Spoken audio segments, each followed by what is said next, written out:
Bem, meus queridos, chegou a hora das atividades. E como é que nós vamos fazer essas atividades? Eu, ao longo dos próximos slides, eu vou colocar aqui perguntas e vou responder algumas questões do nosso livro. E assim vai ajudar um pouco do nosso estudo.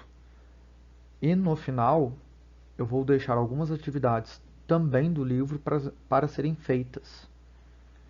E essas atividades vocês vão me entregar no Google Sala de Aula, no nosso Google Sala de Aula. Lá eu vou estar recordando com vocês as atividades e as páginas referentes a essas atividades. Então, bora?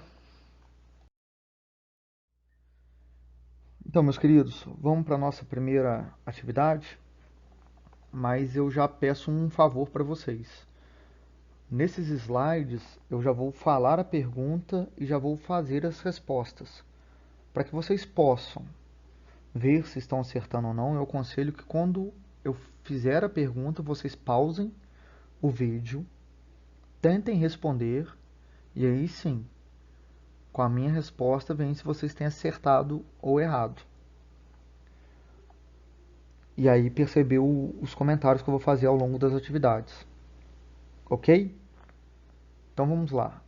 A nossa primeira atividade, página 15, número 1. A pergunta é: marque com um X as alternativas que apresentam informações corretas relacionadas ao humanismo. Esse tempo meu é para vocês pausarem, considerando que vocês pausaram e voltaram. Vamos lá. Letra A. Os intelectuais e sábios visavam a implantação de um ensino que incluísse estudos de filosofia, história e literatura. Essa resposta está certa. É um pouco dessa relação, eles estão falando sobre o humanismo. O humanismo tem um pouco desse se conhecer, e a gente conhece pelos estudos. A filosofia, a história e a literatura fala muito do homem, do local do homem. Isso era importante para poder enaltecer esse homem. Principalmente aqui, lembrando que nós estamos falando da época medieval, né? A gente já construindo uma ideia da Baixa Idade Média que valorizava muito o homem, a percepção do homem, a fala do homem. Então vamos dar continuidade. AB. Os humanistas se inspiravam em textos religiosos da Idade Média. Não, essa, essa frase está errada, porque aqui a gente está vinculado mais a uma relação da razão. Essa coisa teocêntrica, essa coisa vinculada a textos religiosos, as religiões, elas estão sendo deixadas de lado nesse momento. Letra C. O pensamento humanista estava voltado para a valorização do ser humano e de suas ações. Sim, correto. Essa perspectiva do homem, do antropocentrismo. É o homem que vai ditar suas regras, é o homem que vai falar sobre si. Letra D. Para os humanistas, os seres humanos tinham recebido um dom especial de Deus, a razão. Então, essa resposta está certa. Alguns de vocês podem ter confundido quando a gente fala de Deus, essa relação teocêntrica que está de fora, mas aqui vocês percebem que a fala principal é a razão. Em nenhum momento Deus deixa de existir, só que ele é colocado em outro âmbito. E quando a gente valoriza a razão, isso está valorizando o homem. Então todo pensamento que valoriza o homem, ele entra em destaque. As ideias humanistas eram teocêntricas, uma vez que Deus passou a ser o centro das preocupações. Não, como eu já disse anteriormente, é o homem. E F. Os humanistas valorizavam a individualidade, ou seja, cada pessoa era vista como um ser único que podia manifestar suas ideias. Correto. É a valorização e a perspectiva do homem. Ok? Como é que vocês foram? A gente discute isso depois. Vamos para a próxima.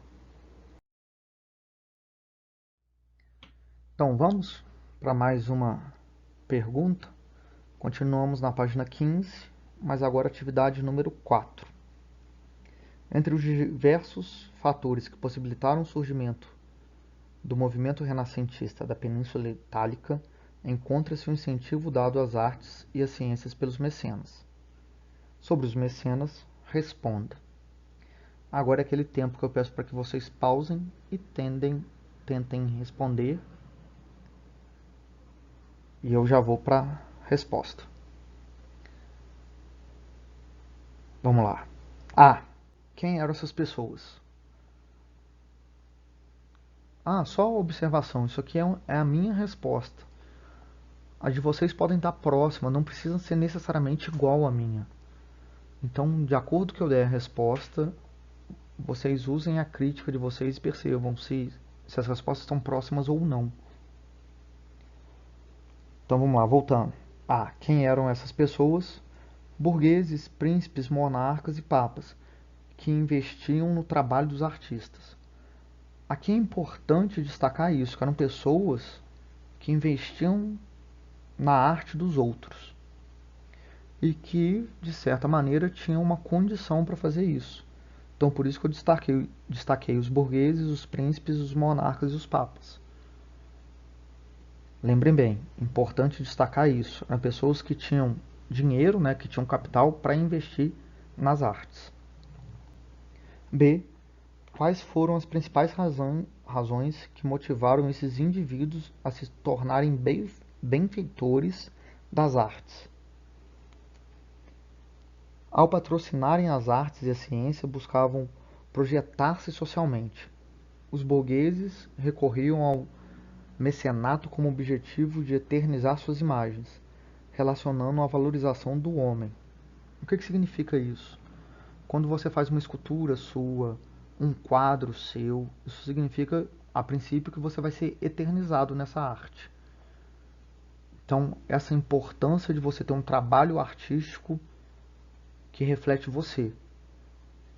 E aqui, destacando um pouco sobre os burgueses, porque é essa classe que está em ascensão, né? Então, ela queria ser vista, ela queria ser ouvista, ela queria ser valorizada no seu dia a dia, como eu já disse no slide passado ou retrasado, os quadros que representam a simplicidade, mas estão representando quem? Essa classe em ascensão. Então, tendo esse destaque para elas. Ok? Bora para mais uma? Então, vamos lá. Página 16, atividade 5. Complete o quadro a seguir com as informações sobre o Renascimento na Península Itálica. Aquela pausa daquele tempo que a gente nunca sabe quanto que é, mas eu continuo aqui. A primeira parte do quadro: em que período ocorreu o Renascimento na Itália? Então, entre os séculos XIV e XVI. É importante notar que aqui nós estamos falando da Itália.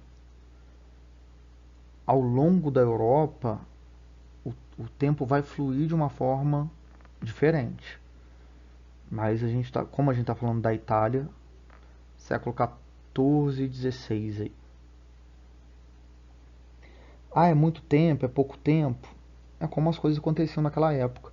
Às vezes parece muito, mas lembrando que esse movimento novo que ocorreu na Europa, já dando início ao fim da Idade Média, é um movimento lento. As coisas começaram a acontecer, mas se a gente for pensar temporalmente, foi uma coisa que se estendeu. Tanto é que a Idade Média, como eu já havia falado com vocês, é algo que a gente pode falar de 1000 anos. Então é um longo caminho aí até que as coisas aconteçam. Vamos para a segunda. Qual era a inspiração dos artistas desse movimento? A cultura clássica, né? O que seria a cultura clássica? A cultura grega e a romana.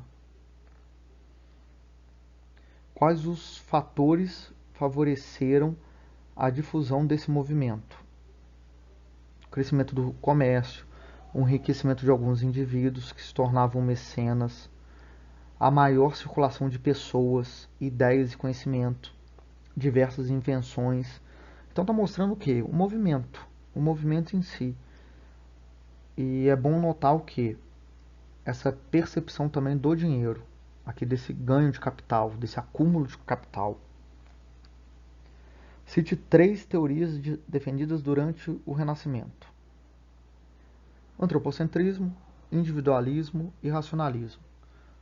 São questões chaves. O antropocentrismo, o homem, né, a valorização do homem, o individualismo, que também parte dessa valorização, quer dizer, cada um pode ter sua expressão, sua forma de pensar, sua forma de agir, e o racionalismo, que é a razão tomando forma, as ciências tomando forma, ganhando destaque. E 3, escreva o nome de pelo menos 3 artistas que se destacaram no Renascimento italiano.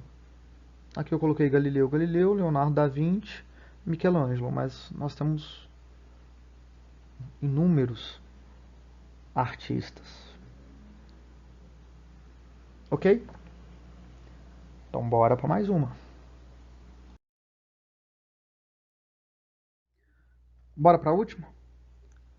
Só para lembrar, no próximo slide eu vou estar passando as atividades para casa. No Google Sala de Aula de vocês eu vou passar essas mesmas atividades e peço que vocês respondam e me entreguem por lá no Google Sala de Aula. Certinho? Então a pergunta é: a ciência moderna surgiu durante o Renascimento. Sobre esse fato, responda as questões a seguir. Letra A: quais foram as condições para esse surgimento? B: escreva o nome de 3 representantes da ciência nesse período. C: comente algumas das invenções e ideias que surgiram no decorrer do Renascimento. Aquela hora que eu paro e penso que vocês pausaram e que estão tentando procurar a resposta. E assim vai. Como eu já fiz uma pausa aqui, vamos lá. Vamos para as respostas. Quais foram as condições para esse surgimento? Mais uma vez, gente, eu gosto sempre de relembrar isso. Aqui tem caráter da minha resposta, mas se a resposta de vocês seguirem um pouco do que eu estou falando aqui, tá ok. Então vamos lá. Houve um rompimento com as ideias teocêntricas.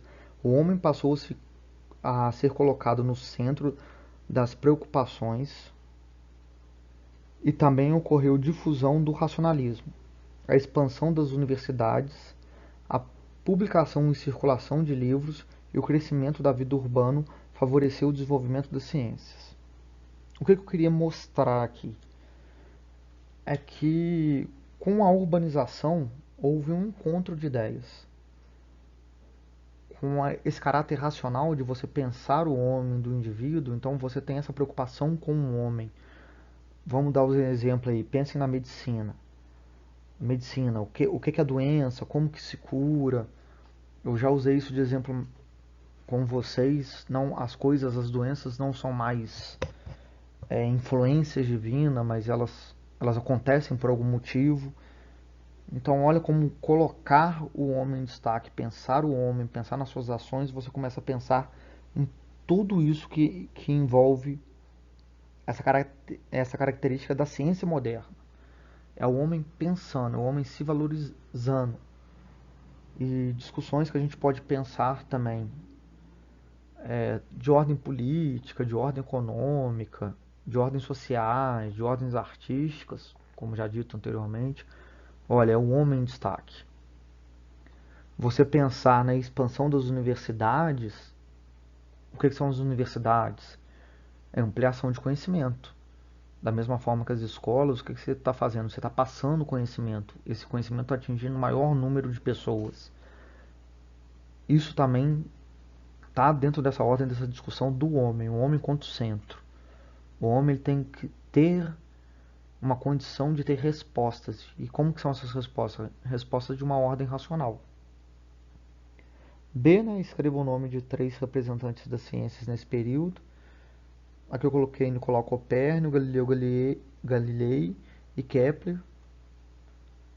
Eles ajudaram na ordem das exatas a construir que é um pensamento racional também. Eles influenciaram na forma de perceber os astros e aí entender aquela discussão: a Terra não é mais o centro do universo, mas a Terra gira em torno do Sol. E você quebra um pouco de algumas ideias que eram das religiões e aí você racionaliza ela através de métodos científicos, empíricos e científicos. Então aí a importância dessa ciência. E a ciência aqui é como um todo, tá? Das exatas, as humanas, a área da saúde. Vamos lá, para ser. Comente alguma das invenções e ideias que surgiram no decorrer do Renascimento. Surgiram ideias sobre o movimento dos corpos celestes e principalmente demonstrou-se que a Terra não era o centro do universo.